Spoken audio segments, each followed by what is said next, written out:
কাহিনী বলো বলো বলো সবে, শত বিনা বেনু রবে।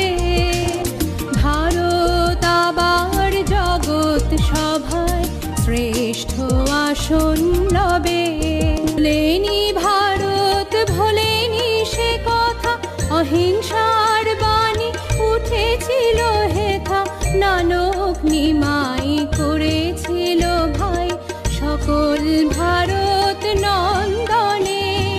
ভুলি ধর্ম দেশ জাতীয় অভিমান, শত কোটি দেহ হবে এক প্রাণ।